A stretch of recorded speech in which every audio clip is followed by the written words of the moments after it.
कर दो जी रिकॉर्डिंग आप।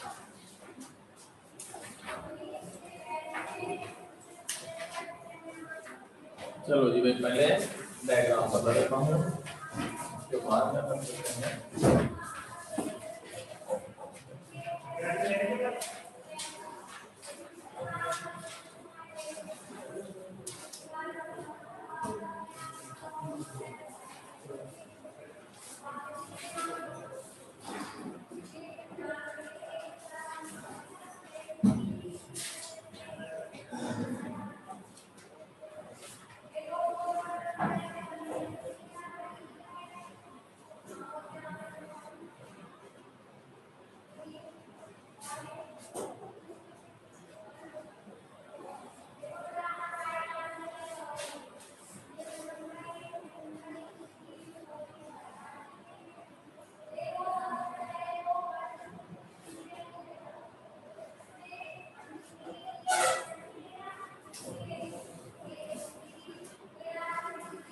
ये आयनन कक्ष है इसका, इंटेंसिटी के लिए इलेक्ट्रोमीटर,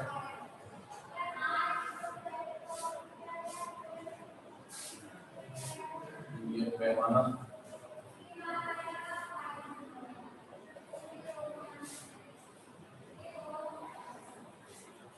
ये आयनन कक्ष, ये कंप्यूटर, ये इलेक्ट्रॉन है पुंज, ये आपकी टोटल,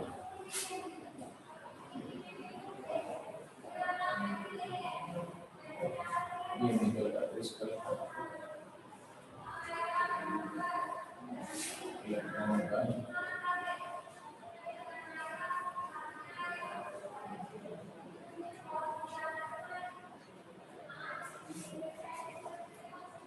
चलो जी भाई देखो, सबसे पहले तो आ जाते हैं अपने पास कि डेविसन और जर्मर के प्रयोग का उद्देश्य क्या था और क्यों किया गया था। देखो, डी ब्रोगली की परिकल्पना पढ़ी है और डी ब्रोगली ने बताया था कि प्रत्येक गतिशील द्रव्य से संबद्ध तरंगों का भी निर्माण होता है, ठीक है ना, पढ़ाई दिया हो। उसके बाद में अपन एक चीज चलते हैं अपने पास है कि डी ब्रोगली की परिकल्पना के आधार पर इलेक्ट्रॉन प्रोटॉन इनकी तरंगदैर्घ्य भी ज्ञात कर लिए थे अपने पास। तो गणित है अपने पास, मैथमेटिकली अपने पास सिद्ध किया था कि द्रव्य तरंगें वास्तव में उपस्थित होती है। फिजिक्स में किसी भी टॉपिक को या किसी भी अपने पास है उदाहरण आपको सिद्ध करने के दो तरीके हैं, एक तो मैथमेटिकली, तो वो तो डी ब्रोगली ने कर दिया था, एक होता है प्रायोगिक रूप से, प्रयोगों के आधार पर भी उसको सिद्ध किया जा सकता है या नहीं किया जा सकता है। डेविसन और जर्मर के प्रयोग की सहायता से द्रव्य तरंगों के उत्पन्न होने की पुष्टि की जाती है, मतलब प्रायोगिक रूप से ये सिद्ध कर दिया जाता है कि गतिशील द्रव्य से संबद्ध अपने पास तरंगों का निर्माण होता है। तो इस प्रयोग का उद्देश्य था द्रव्य तरंगों की पुष्टि करना, ठीक है। सबसे पहले अपन चलते हैं प्रयोग का वर्णन। प्रयोग में क्या होता है कि एक इलेक्ट्रॉन गन होती है, इलेक्ट्रॉन गन का मतलब एक कांच की नली होती है जिसमें निर्वात उत्पन्न कर दिया जाता है। ये एक फिलामेंट है, फिलामेंट को ऋणात्मक विभव दिया जाता है, ये अपने पास गर्म भी किया जाता है और विभव भी दिया जाता है। तो विभव देंगे और गर्म भी करेंगे तो इलेक्ट्रॉन का उत्सर्जन होगा, तो तापायनिक उत्सर्जन हो जाएगा। इसमें अपने पास 20,000 वोल्ट के आसपास विभव आरोपित करना पड़ता है, तब जाके इसमें से इलेक्ट्रॉन निकलना शुरू होते हैं। आगे अपन चलते हैं, ये दो अपने पास प्लस प्लस लिखे हुए हैं ना, ये एनोड की स्लिट बोलते हैं इसको या डायाफ्राम बोलते हैं। इनका काम होता है यहाँ से जो इलेक्ट्रॉन निकलेगा, इलेक्ट्रॉन पर ऋणावेश होता है, ये इनको क्या करेंगे, आकर्षित करेंगे, तो स्पीड बढ़ाने का काम इनके द्वारा किया जाता है। उसके बाद में अपन आगे चलते हैं, एक निकल क्रिस्टल होता है, उस निकल क्रिस्टल पर इन इलेक्ट्रॉन के पुंज को, पुंज माने समूह है ना, इलेक्ट्रॉन की व्हील को निकल क्रिस्टल पर अभिलंब आपतित किया जाता है। और आना अपने पास अभिलंब आपतित किए, यहाँ से टकराकर ये अपने पास इलेक्ट्रॉनों का समूह जो होगा प्रकीर्णित हो जाएगा और प्रकीर्णित इलेक्ट्रॉन पुंज को किसमें प्रवेश कराया जाता है, आयनन कक्ष में। आयनन कक्ष में SO2 या फिर CO2 गैस भरी रहती है अपने पास, इन दोनों में से किसी भी गैस का उपयोग किया जा सकता है। अब होता क्या है कि जब इलेक्ट्रॉन उच्च ऊर्जा वाले इस गैस के अंदर आके गैस के परमाणुओं से टकराते हैं तो गैस को आयनों में बदल देते हैं। इसको किसमें कन्वर्ट कर लेते हैं, आयनों में। आयनीकरण की तीव्रता का मापन किसके द्वारा किया जाता है, इलेक्ट्रोमीटर। यहाँ पर धारामापी मतलब गैल्वेनोमीटर भी काम में लिया जा सकता है, एमीटर भी काम में लिया जा सकता है। ये वृत्ताकार पैमाना है जिस पर अपने पास अलग अलग कोण का मापन किया जा सकता है। ये कोण आपतित इलेक्ट्रॉन पुंज और किसके बीच का कोण है, प्रकीर्णित इलेक्ट्रॉन पुंज के बीच का कोण थीटा है। अब अपने पास क्या होता है, इस प्रयोग में ये देखा जाता है कि विभव के अलग अलग मानों पर प्रकीर्णन कोण के अलग अलग मानों के लिए जब ग्राफ बनाए जाते हैं तो तीव्रता का मान भी क्या होता है, अलग अलग प्राप्त होता है। ग्राफ कैसे आते हैं, देखो इससे समझ में आ जाएगा। पहला ग्राफ बनाते हैं 44 वोल्ट पर, ये ग्राफ यूं आता है। उसके बाद में एक ग्राफ बनाया जाता है भाई इसमें 54 वोल्ट पर, और ये 54 वोल्ट का ग्राफ यहाँ से 50 डिग्री के प्रकीर्णन कोण के लिए प्राप्त होता है। पहली बात तो मैं तुमको एक चीज बता देता हूँ, ये जो ग्राफ बनाया है ना, मैंने इसमें x x y x कुछ नहीं लिखे। ये ग्राफ अलग होते हैं, इनको ध्रुवीय ग्राफ कहा जाता है। कौन से ग्राफ है, ध्रुवीय ग्राफ। इनमें x x और y x जैसा कुछ नहीं होता है, और ये ग्राफ के कोऑर्डिनेट r और थीटा होते हैं, x और y नहीं होते हैं। कोऑर्डिनेट क्या होते हैं इनके, r और थीटा। r और थीटा कैसे होते हैं मैं एक बता देता हूँ। जैसे या तो x अक्ष, इसके कोऑर्डिनेट मान लो r और थीटा है, ठीक है ना, तो या तो x अक्ष के साथ कोण ले लो, या कौन से अक्ष के साथ कोण ले लो, y अक्ष के साथ। x अक्ष के साथ लोगे तो ये कोण मान लिया जाएगा, ये कोण किसके बराबर हो जाएगा, थीटा के बराबर। और यहाँ से यहाँ तक की लंबाई वो किसके बराबर होगी, r के बराबर। तो इन ग्राफ में अपने पास x अक्ष और y अक्ष लिखने की कोई आवश्यकता नहीं होती है। ये बताते हैं एक तो इसकी लंबाई, तो लंबाई तो कितनी हो जाएगी इसकी, r हो जाएगी। और एक होता है x अक्ष अथवा y अक्ष के साथ बनाया गया कोण होता है अपने पास। मैथ वाले बच्चे जो होते हैं ना, उनके लिए इसको समझना और आसान है। सम्मिश्र संख्याएं होती, z = क्या होता है, x + i y होता है अपने पास। अब उनमें दो चीजें निकाली जाती है, एक तो परिमाण निकालते हो तो z का मोड क्या आता है रूप में x² + y², ये परिमाण आ जाता है। ये तो अपने पास मापांक होता है। एक कोणांक भी आता है, थीटा बराबर tan इनवर्स y/x। तो ये दो चीजें हैं, एक तो z हो गया, एक ये हो गया, ये r और थीटा का ग्राफ है अपने पास। तो सम्मिश्र संख्याओं के आधार पर भी इसको समझा जा सकता है। अब ये 44 वोल्ट पर तीव्रता का ग्राफ ऐसा है। उसके बाद में 54 वोल्ट विभव पर जो ग्राफ आता है वो जैसा मैंने इसमें दर्शाया है वैसा इसमें 54 वोल्ट पर प्राप्त होता है। 54 वोल्ट के अगर आप ग्राफ को देखेंगे तो देखो एक बार, 50 डिग्री के प्रकीर्णन कोण के लिए तीव्रता का मान अधिकतम हो रहा है कि नहीं हो रहा है, क्योंकि मैक्सिमम लंबाई यही आ सकती है अपने पास। अब अगर आपको थोड़ा बहुत भी याद हो तो 12वें पार्ट में विवर्तन नाम का टॉपिक पढ़ाया था मैंने, एक अच्छे से विवर्तन। उस विवर्तन का ग्राफ जो है ना ये आया था, क्या बताया आज तो पानी बताया, बहुत मस्त हो रहा है।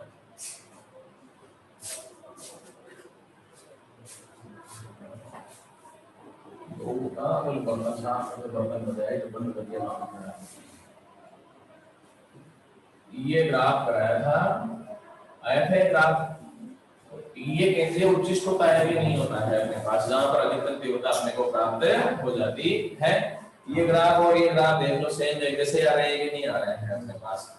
इसका मतलब अपने पास ये हो रहा है कि 54 वोल्ट विभव पर कितने कोण के लिए, 50 डिग्री के प्रकीर्णन कोण के लिए विवर्तन का केंद्रीय उच्चिष्ट प्राप्त हो जाता है।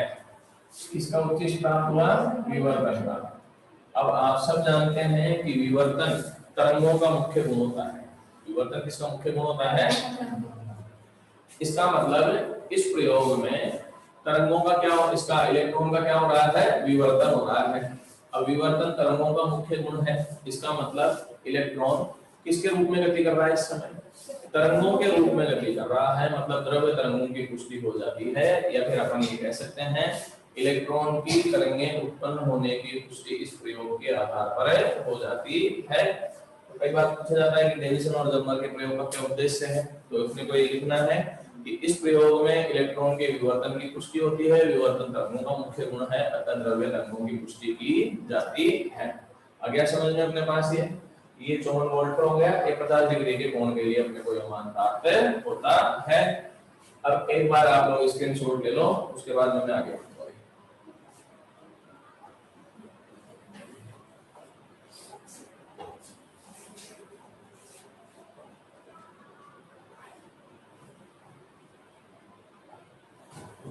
हो गया?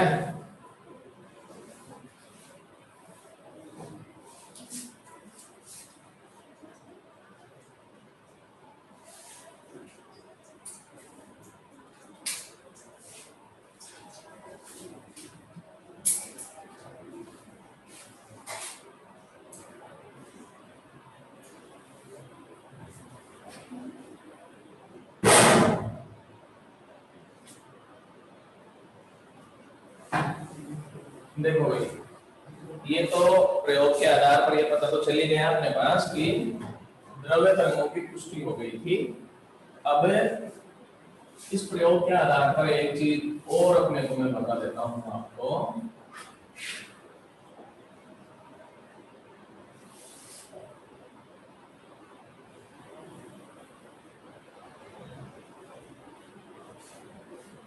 देखो 54 वोल्ट विभव पर प्राप्त हुआ, तो विभव का मान कितना हो गया इसमें? 54 वोल्ट। प्रति अधिकतम आई। अब ये ब्रोगली की परिकल्पना के अनुसार निकालें 12.27 एंगस्ट्रॉम अपॉन रूट में v, तो लैम्ब्डा ऑफ इलेक्ट्रॉन बराबर 12.27 एंगस्ट्रॉम अपॉन अंडर रूट 54 हो जाएगा।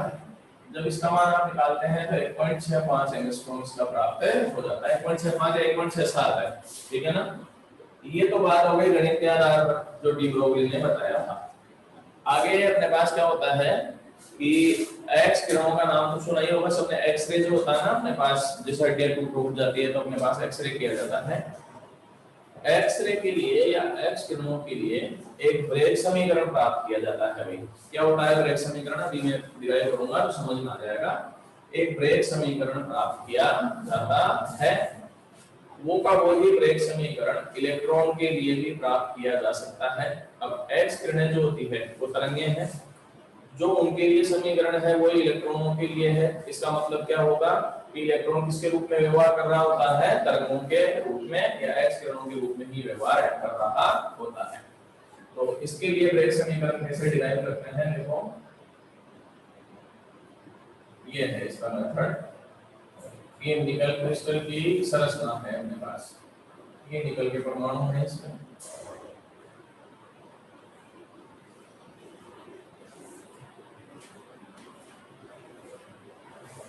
ये निकल का जालक है और इन यहाँ पर इन दो परमाणुओं के बीच की दूरी वो स्मॉल डी ली जाती है।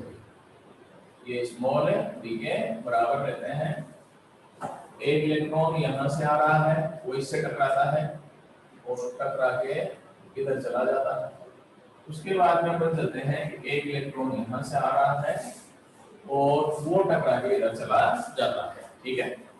तो अगर इलेक्ट्रॉन को तरंगों के रूप में मानते हैं तो सबसे पहले ये विलंब मान लेता हूं मैं। ये कोण मैंने किसके बराबर मान लिया? थीटा के बराबर। अविलंब से कोण कितना है? ये थीटा। आगे अपन चले यहाँ से। अब सबसे पहले अपन ध्यान से देखो, ये कोण थीटा है, ये 1 नंबर हो गया, ये क्या हो गया? 2 नंबर हो गया। तो अगर तरंगों के रूप में लेते हो तो इनके बीच में पथांतर उत्पन्न हो जाएगा। पथांतर का मतलब समझते हो? रास्ते का अंतर। एक व दो के मध्य पथांतर। पथांतर को डेल्टा से लिखा जाता है। पथांतर कैसे ज्ञात करते हैं मैं तरीका बता देता हूँ। यहाँ से अपने पास पहले तो इन दोनों को ये बराबर नहीं याद रखो। इसकी लंबाई ज्यादा है कि नहीं है? देख लो। एक और दो में से अगर देखो तो लंबाई किसकी ज्यादा है? अपन क्या करेंगे कि यहाँ तक देखो, यहाँ से यहाँ तक दोनों बराबर हैं, तो यहाँ से यहाँ तक की लंबाई नाप ली। मान लो ये 8 सेंटीमीटर है, वहां से 8 सेंटीमीटर पर पॉइंट लगा दो।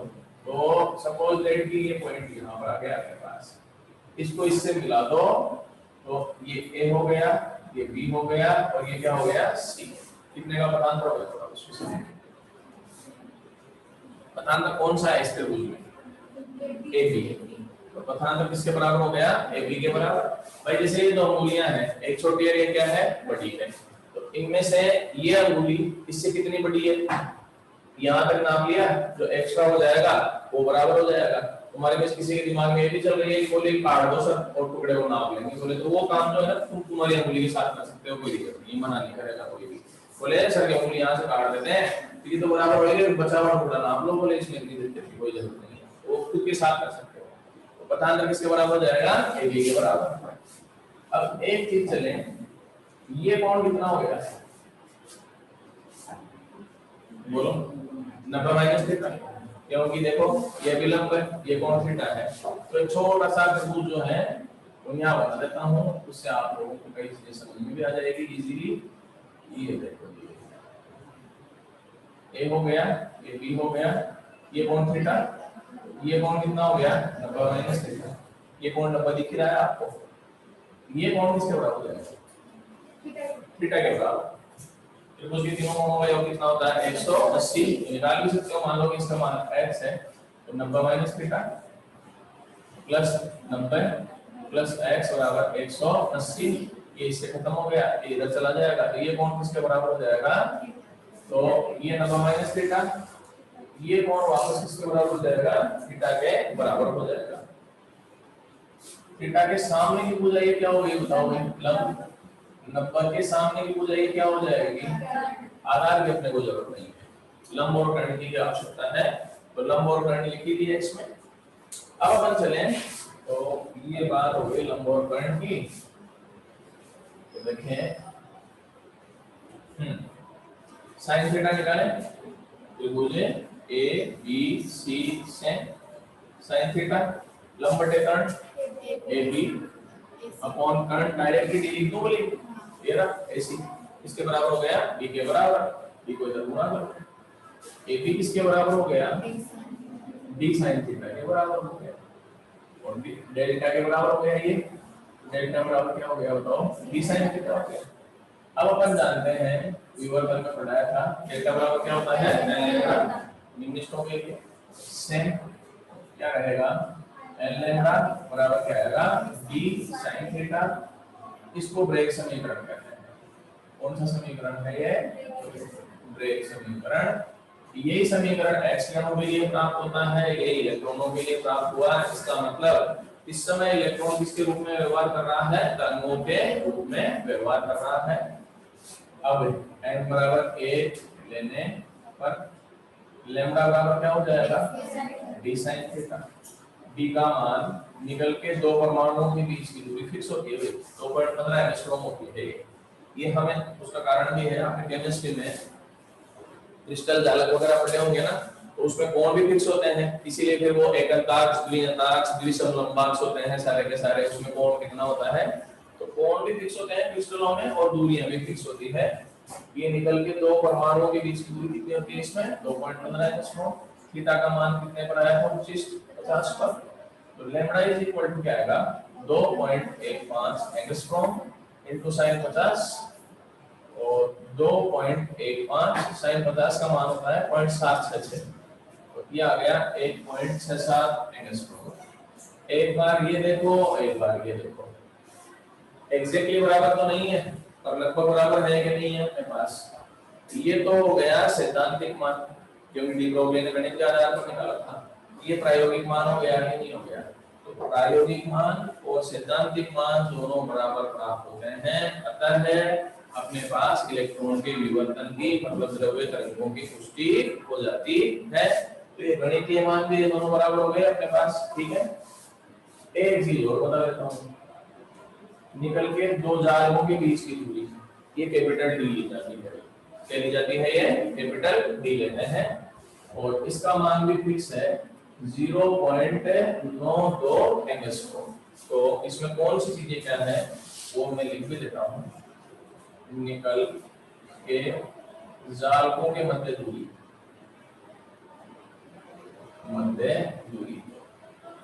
स्मॉल डी को कहते हैं निकल के जालक में परमाणुओं के मध्य दूरी, दोनों अलग अलग है। परमाणुओं के मध्य दूरी। एक बार स्क्रीनशॉट ले, वो थोड़ा सा और रह गया, फिर आगे।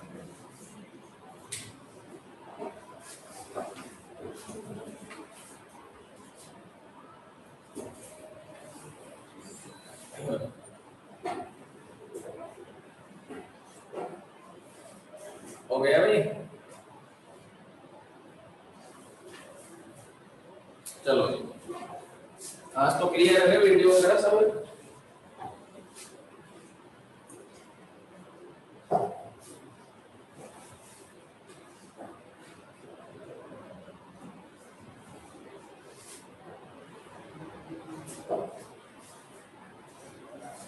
देखो भाई, तुम्हारी किताब में वैसे तो अभी जो पढ़ाया ब्रेक समीकरण का वो रूप है, एक दूसरा रूप और है, एक न्यूमेरिकल से सॉल्व कराया हुआ अभी, तो मैं बता भी देता हूँ।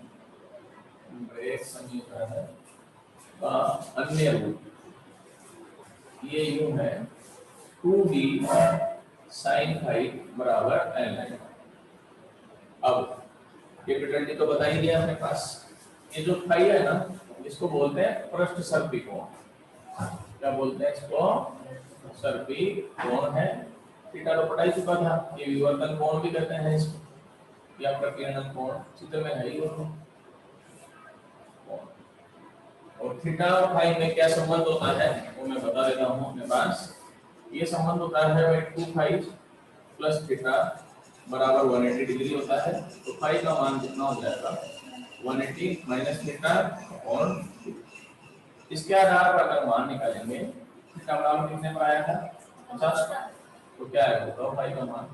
180 माइनस 50 अपॉन 2, 65 डिग्री का कोण आ जाएगा। कितने डिग्री का कोण हो जाएगा? तो ये इसमें 65 रखना पड़ेगा, इसका मान 0.92 रखना पड़ेगा। आंसर सेम आ जाता है वैसा का वैसा ही। ये पृष्ठ सर्पी और ये विवर्तन कोण कैसे होते हैं अभी समझा देता हूँ। ये यूं है इस तरीके से, ये फाई है, ये फाई है, और ये कोण किसके बराबर होता है? थीटा के बराबर। अब देखो एक बार, phi plus phi plus theta कितने के बराबर हो गया? 180 के बराबर। तो 2 फाई प्लस थीटा किसके बराबर हो जाएगा? 180 के बराबर। तो ये यहाँ से निकाल लिया जाता है। तो एग्जाम में अपने हिसाब से जो भी दे दिया जाए, अगर 0.92 दें तो फिर ये सूत्र काम में लेना है, 2.15 ये तो sin थीटा काम में लेना होता है। स्क्रीनशॉट ले लो भाई, चैप्टर कंप्लीट हो गया। न्यूमेरिकल का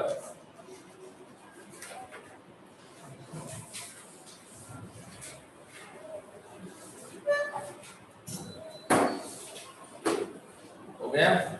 चलो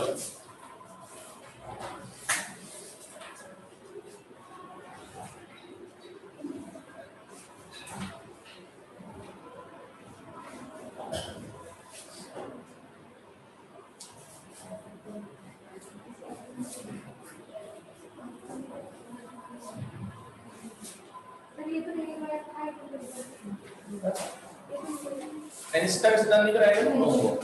चलो अभी बता रहे हैं कल आ गया था। अरे कल लाइट चली गई, आने चालू तो कराया था मैंने अनिश्चितता का सिद्धांत। चलो फिर करा देते हैं। मैं पहले अनिश्चितता का सिद्धांत ही चालू कराया, तो इसीलिए याद लग गया कि भाई वो जब क्लास चालू रहेगी अभी कर देते हैं।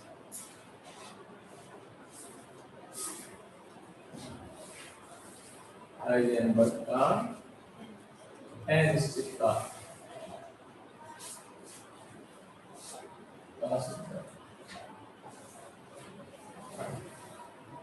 देखो भाई, कल लाइट चली गई तो ये टॉपिक रह गया था अपने पास, अनिश्चितता का सिद्धांत। अब अनिश्चितता का सिद्धांत क्या है कल भी थोड़ा सा मैंने बताया था। अनिश्चितता का मतलब है कि ये निश्चित नहीं है कि वो तरंग के रूप में होगा या कण के रूप में होगा। अनिश्चितता के बारे में अपन ये कह सकते हैं कि अंतरिक्ष में किसी भी स्थान पर कण के संवेग और तरंग दैर्ध्य का एक साथ सही निर्धारण कर पाना संभव नहीं है। तो एक ही समय में कण प्रकृति और तरंग प्रकृति का 100% शुद्धता के साथ निर्धारण नहीं हो सकता। अगर एक में अपने पास 100% निर्धारण हो गया तो दूसरे का तो फिर हो ही नहीं पाएगा। इसी को क्या कहते हैं अपने? अनिश्चितता कहते हैं। ठीक है, आगे अपन चलते हैं। अनिश्चितता का मतलब है कि है तो सही पर वो कण कहाँ है ये निश्चित नहीं है, उसका वैल्यू क्या है, इसको अनिश्चितता कहा जाता है। अनिश्चितता का मतलब संभावना है अपने पास, अनिश्चितता का मतलब क्या है, उसकी संभावना है। आगे मैं बता भी दूंगा अपने पास कैसे होता है।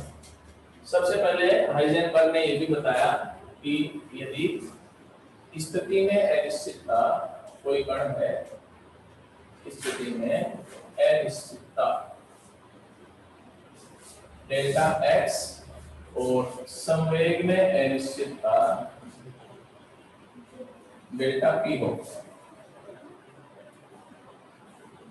डेल्टा पी हो तो इनका गुणनफल कभी भी h/4 से कम नहीं हो सकता।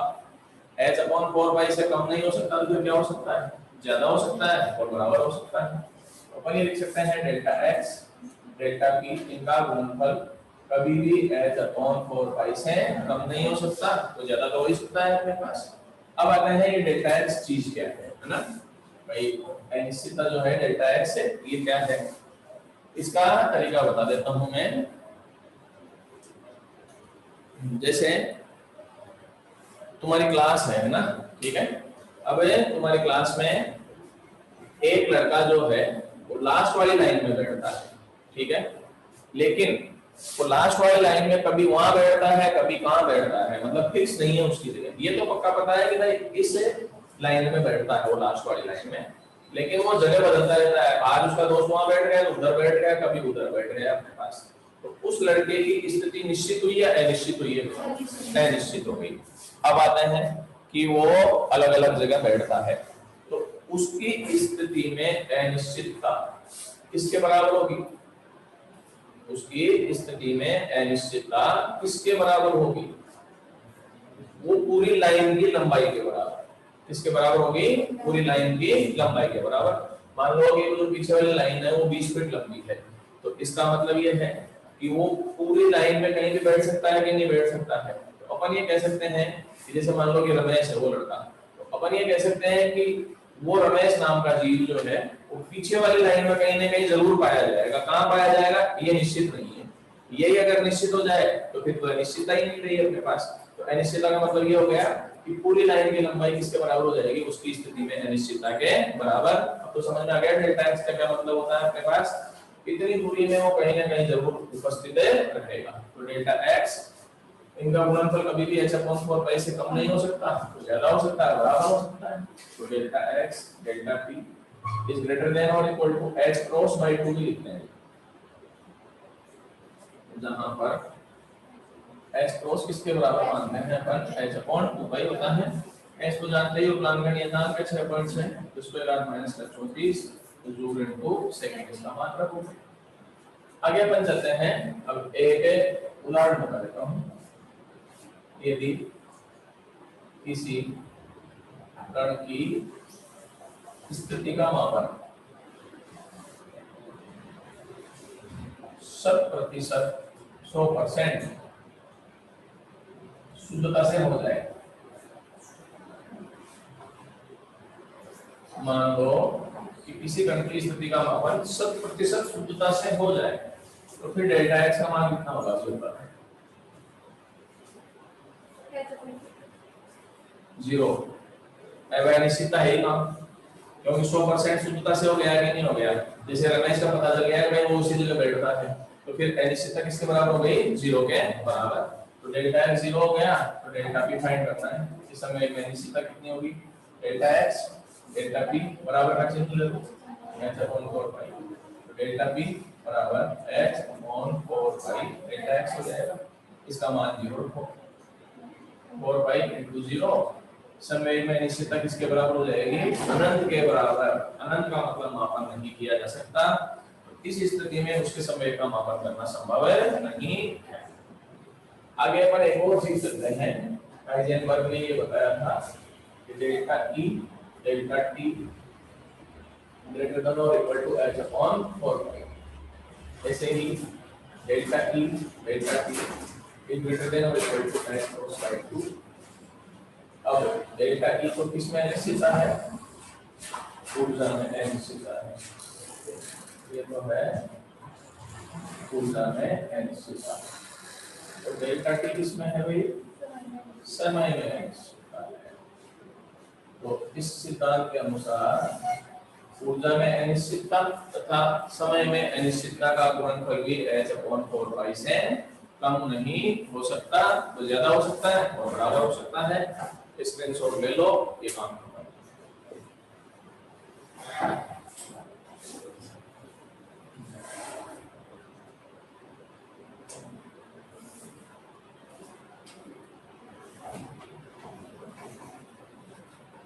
चलो जी,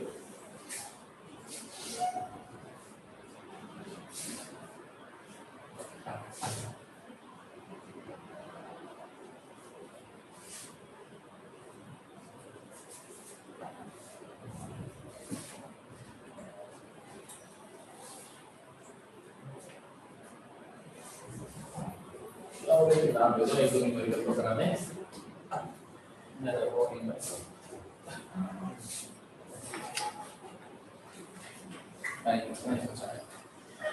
हाँ भाई, न्यूमेरिकल में है, पहला क्वेश्चन है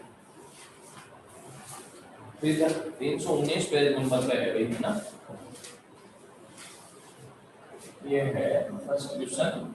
इसमें लिखा है तांबे के लिए तेजी आवृत्ति का मान कितना है? 1.12 न्यू 0 1.12 गुना 10 पे घात है 15 हर्ट्ज है।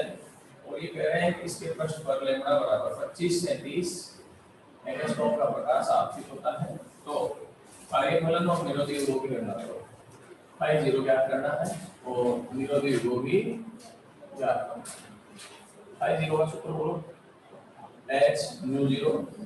इस समय जो ये उत्तर आएगा किसमें आएगा? दूर में। इस पार्ट में उत्तर दूर में नहीं है भाई, ज्यादा इलेक्ट्रॉन वोल्ट में है, तो उसको ईवी में लाना है। इसमें लाना है अपने को ईवी में।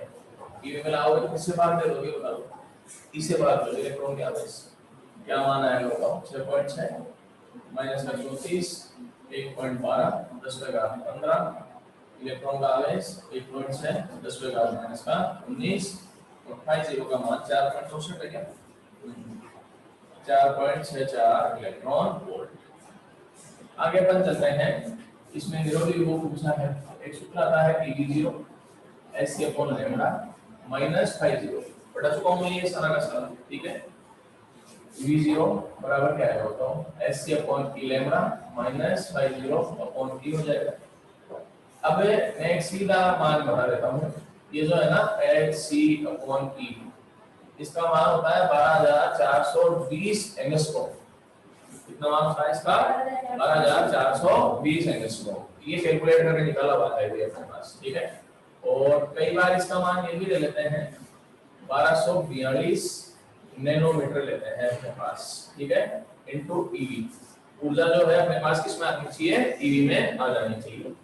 अब ये मान रखोगे तो V0 बराबर क्या आएगा? 12420 एंगस्ट्रॉम अपॉन क्या आएगा? लैम्ब्डा माइनस क्या आएगा? Phi 0/T। मान रखो 12420 एंगस्ट्रॉम, वो मान कितना था? 2537 एंगस्ट्रॉम।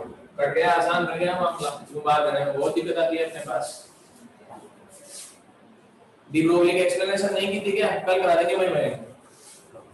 इसका मान कितना है बताओ? 4.64, ठीक है ना? अब कोई कहेगा भाई इलेक्ट्रॉन वोल्ट है तो है, तो ई से ही काट देना, ये कोई दिक्कत नहीं है अपने पास। अब एंगस्ट्रॉम से एंगस्ट्रॉम कट जाएगा, ये काट पीट के इसका मान क्या है कर लेना। टीवीओ का मान अपने को कितना प्राप्त होगा?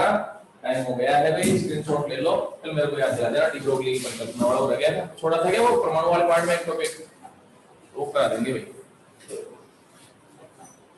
थोड़ा तो बोला क्यों नहीं भाई तुम लोग? अरे क्या कह रही है?